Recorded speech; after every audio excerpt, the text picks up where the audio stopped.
دوستو یاد رکھنا، تگڑا اور مضبوط جوان پتہ کون ہوتا ہے؟ جس کی نظریں پوری طرح اس کے کنٹرول میں ہوں۔ یہ علامت جوانی ہے۔ جس آدمی کا پوری طرح، دو لوگ دنیا میں کبھی کوئی کارنامہ سر انجام نہیں دے سکتے، ایک جو حرام کھاتا ہو، ایک جس کی نظر ناپاک ہو۔ محمد بن قاسم جب یہاں آئے تھے نا، تو ایک دن بڑے پریشان تھے، تو ایک بزرگ کہنے لگے آپ کیوں پریشان ہیں؟ کہنے لگے راجہ دہر سے مقابلہ ہے اور ہماری فوج تو سندھ کے رستے بھی نہیں جانتی، زبان بھی نہیں جانتی، لڑیں گے کیسے؟ 2-4 دن کے بعد ان بزرگوں کی دوبارہ محمد بن قاسم سے ملاقات ہوئی تو بڑے خوش تھے۔ کہا اب آپ کیوں خوش ہیں؟ کہنے لگے وہ میرا مقابلہ نہیں کر سکتا، میں نے تحقیق کر لی ہے۔ کہا کیوں؟ کہنے لگے نظر کا گندہ ہے، اور جو نظر کے گندے ہوتے ہیں وہ میدانوں میں ٹھہرا نہیں کرتے۔ میدان کے لیے نکلنے کے لیے پاک جوانی کی ضرورت ہوتی، تطہیر مزاج ہونا ضروری ہوتا ہے، پاکیزہ افکار اور سچی اور سچی ستھری سوچوں کا ہونا ضروری ہوتا ہے۔ اس لیے فرمایا کہ میرا مقابلہ نہیں کر سکتا۔ حضرت عبداللہ ابن حذافہ کمرے میں تھے، تو وزیر کی بیٹی اندر سجی سنوری پہنچ گئی۔ جیسے ہی آپ نے اس کفر کی چال کو دیکھا تو تیمم کر کے نفل شروع کیے۔ وہ ساری رات بیٹھی رہی، رب کا بندہ ساری رات عبادت کرتا رہا۔ عبادت بڑا سہارا ہے، مصلی بڑا سہارا ہے اللہ کے بندوں۔ صبح دروازہ کھولا، وزیر نے اپنی بچی سے پوچھنا چاہتا تھا رزلٹ کیا نکلا، تو وہ کہنے لگی پیچھے ہٹ جا، اب تیرا میرا تعلق کوئی نہیں، میں نے نبی پاک کا کلمہ پڑھ لیا۔ اس نے کہا میں نے بھی زمانہ دیکھا ہے، پر یہ کیا لوگ ہیں، کستوری کے بنے ہوئے، سندل سے دھلے ہوئے، کہ میں ساری رات کمرے میں رہی اور 100 اور 1000 آدمی جس جوان کا مقابلہ نہ کر سکے، اتنا طاقتور جوان کمرے میں رہا اور اس نے نظر اٹھا کے نہ دیکھا۔ او کچا رنگ للاری والا جڑا چڑھدا تے لیندا رہندا ہے، اے عشق تیرے دا رنگ محمد چڑھیا پھر نہیں لیندا۔ میں کہا ایک دفعہ نظر اٹھا کے نہیں دیکھا، کمال ہو گئی۔ اتنے بڑے لوگ، اتنی بڑی سعادت مندی، فیروز بختی، معاملہ فہمی حد ہو گئی۔ اللہ اکبر۔ دوستو بادشاہ جب پوری طرح ہار گیا نا، اس نے کہا مار دو۔ تیل گرم کیا ایک کڑاہی میں، اور جب آپ کو اس میں ڈالنے لگے تو آپ کی آنکھوں میں آنسو آ گئے۔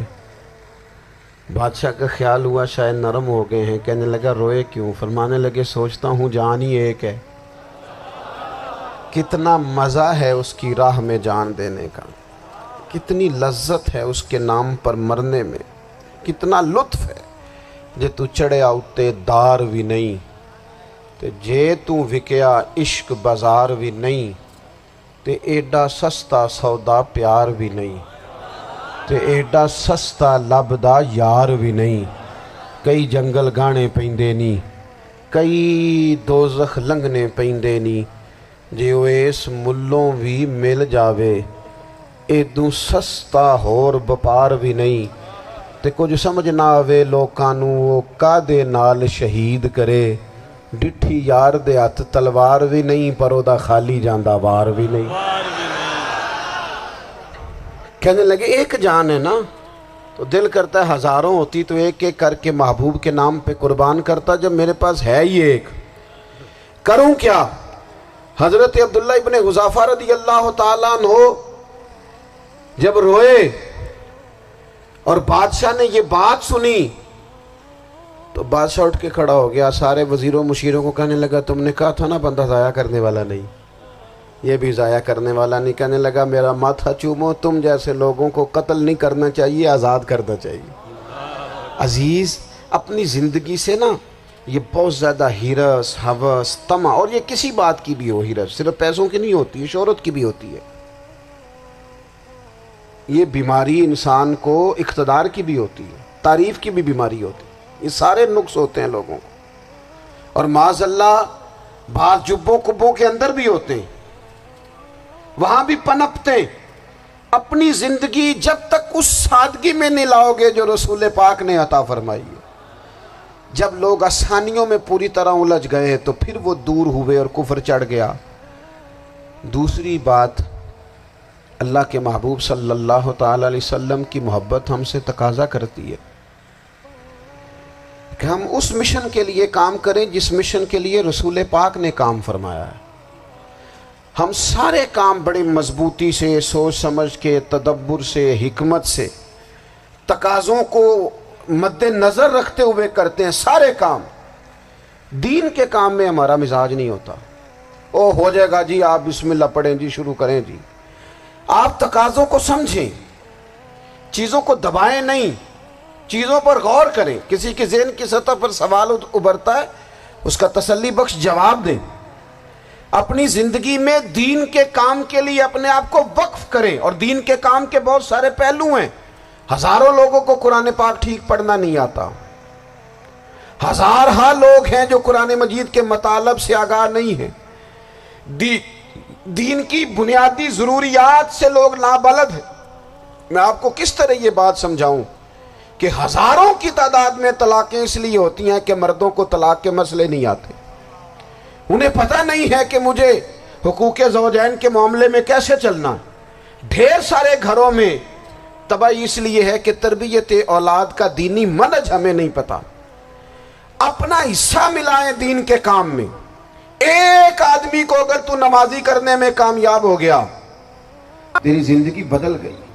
وہ دین بیزار لوگ جو ہمارے بیچ بیٹھ کے ہماری نوجوان نسل کو پگڑی اور داڑھی کا نام لے کے بنیادی طور پر دین سے دور کرتے، ایسے نوجوانوں کو دین کا پیغام محبت دے کر دین کے قریب کرنا ہماری ڈیوٹیوں کا حصہ ہے۔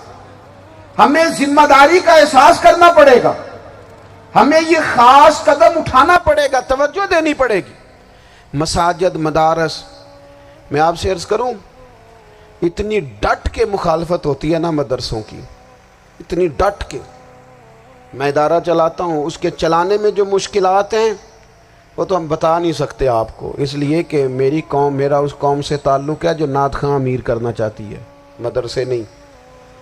ہاں، نقیب خطیب پیدا کرنا چاہتی ہے، شعر و شاعری کی زندگی کو پروان چڑھانا چاہتی ہے۔ فقط ہمارا ان لوگوں سے تعلق ہے جو لاکھوں کروڑوں روپیہ محافل پہ لگائیں گے، اور قاری صاحب بیچارے اگر مسجد کا کوئی ہونے والا کام کسی وقت بتا دیں گے تو وہ بڑی مشکل آ جائے گی ان کے لیے۔